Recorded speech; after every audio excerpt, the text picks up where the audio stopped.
Hello everyone. Today I am going to share two incredible study techniques that will revolutionize the way you approach your exams. This method is called Cornell method.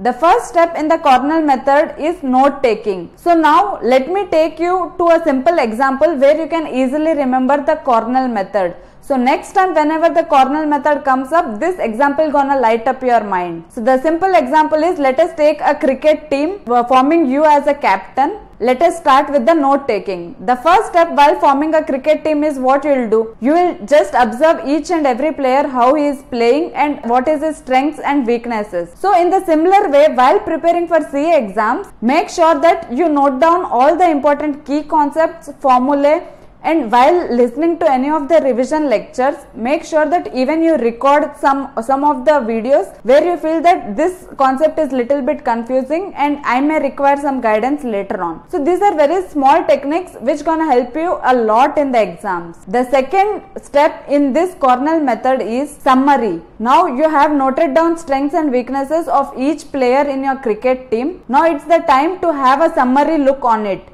Which player I can choose for wicket keeping, which player I can choose for the first bowling, who is the best batsman in your team, everything summary. So in CA exams, the most important thing is whatever the knowledge you have gathered or whatever notes you have made, make sure, and I again repeat it, please have a summary with you. I have repeated in most of my videos also that people study, audit each and every line in every revision, which is a very time taking process and you cannot remember each and every line in the exam. So please, my request to all the students listening to this video is, prepare a summary of whatever you have learnt. You should have a summary because you just have one day before the exam. So in that one day, how you can cover up everything is only with the summary. So make sure that you have summary charts for IDT, DT, audit, majorly theory chapters. You must have the summary charts. Concise all the information which you have gathered in a very easy manner,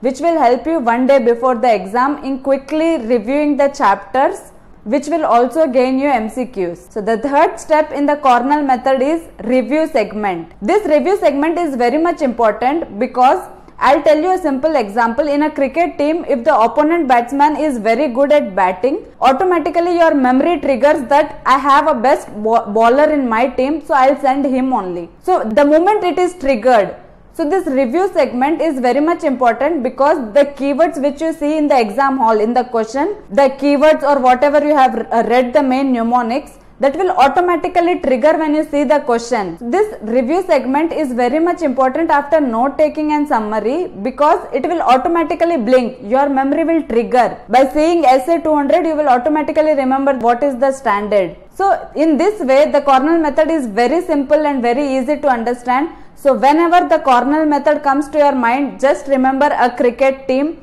and note down these three steps. The first one is note taking, second one is the summary, and third one is the review segment. Now let us quickly move on to the next technique called Pomodoro technique. I know most of the students have heard of this technique.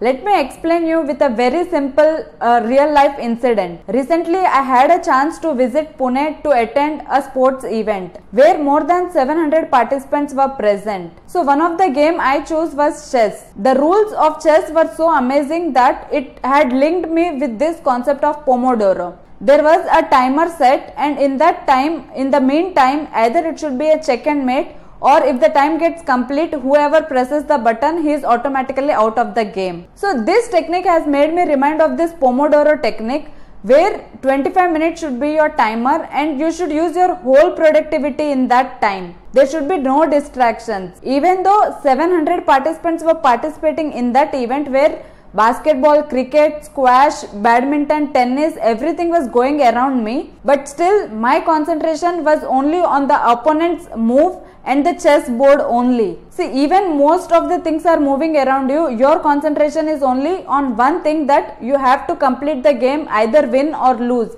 but concentrate on that. So similarly is the Pomodoro technique. Once the 25 minutes timer is set, then no disturbances, no distractions, no phone clicks, anything. no scrolling of Instagram. So just concentrate the 25 minutes on a complete chapter, and you feel that this chapter should be completed within 25 minutes, then it should be completed with whole productivity and energy. And once the 25 minutes are completed, make sure that the next 5 minutes you relax, stretch your legs, have some snacks, or talk to your mom, parents, whoever it is. This is a simple technique, Pomodoro technique. It looks simple, but as you adopt this technique, your productivity will boost to a next level. It's really a major transformation you will see in your learnings while preparing for CA exams. So these are the two techniques which I have discussed in this video. The first one is the Cornell method. I hope everyone remembers the cricket, right? And the second one is the Pomodoro technique, where everyone remembers the chess. Thank you.